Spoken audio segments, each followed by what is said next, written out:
আনন্দ উৎসব ও ত্যাগের মহিমায় সারা দেশে উদযাপিত হচ্ছে পবিত্র ঈদ উল আজহা। জাতীয় ঈদগাহে ঈদের প্রধান জামাতে অংশ নেন প্রধান উপদেষ্টা ডক্টর মোহাম্মদ ইউনূস, প্রধান নির্বাচন কমিশনার এএমএম নাসির উদ্দিন, বিদ্যুৎ ও জ্বালানি উপদেষ্টা ফাউজুল কবির খান সহ নানা শ্রেণী পেশার মানুষ। নামাজ আদায় শেষে মুসল্লিরা আল্লাহর সন্তুষ্টিতে অংশ নেন পশু কুরবানিতে। শফি মাহমুদ সাগরের রিপোর্ট। ভোরের আলো ফুটতেই রাজধানীর অলিগলি পেরিয়ে ঈদগাহের উদ্দেশ্যে মুসল্লিরা। কোলাহলহীন নগরীর বাতাস আতরের সুবাসে পরিপূর্ণ। ত্যাগের তাগিদ আর উৎসবের উচ্ছ্বাসে সাজ সাজ রব।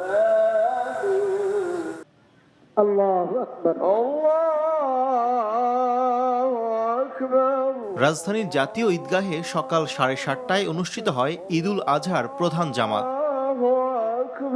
হাজারো মুসল্লির সাথে নামাজে অংশ নেন প্রধান উপদেষ্টা সহ দেশের বিশিষ্ট ব্যক্তিরা।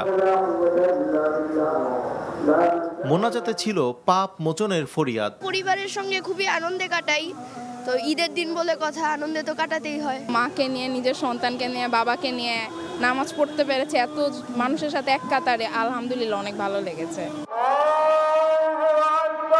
এদিকে জাতীয় মসজিদ বাইতুল মোকাররমে সকাল 8টা থেকে 1 ঘন্টা পর পর বেলা 12টা পর্যন্ত 4টি জামাত অনুষ্ঠিত হয়েছে। আল্লাহর রহমতে খুব ভালোই কাটাচ্ছি, যার সামনে যে আমরা এরকম ভালো কাটাইতে পারি আল্লাহর কাছে এটি প্রার্থনা করব। সমস্ত মুমিন মুসলমান এবং সমস্ত জনগণের এই ঈদটা সুন্দরভাবে কাটবে। নামাজ শেষে পরিবারের সদস্যদের নিয়ে পশু কুরবানি করেন মুসল্লিরা।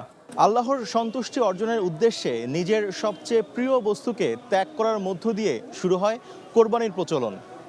প্রতীকী পশু কোরবানির পাশাপাশি অন্তরের লোভ, লালসা, হিংসা, বিদ্বেষ দূর করার মধ্য দিয়ে আল্লাহর নৈকট্য অর্জনই কোরবানির প্রকৃত উদ্দেশ্য। সবার কোরবানি আল্লাহ তাআলা কবুল করবেন এমন প্রত্যাশা ঈদগাহে নামাজ পড়তে আসা মুসল্লিদের। শফি মাহমুদ সাগর, এনটিভি নিউজ, জাতীয় ঈদগাহ ময়দান, ঢাকা।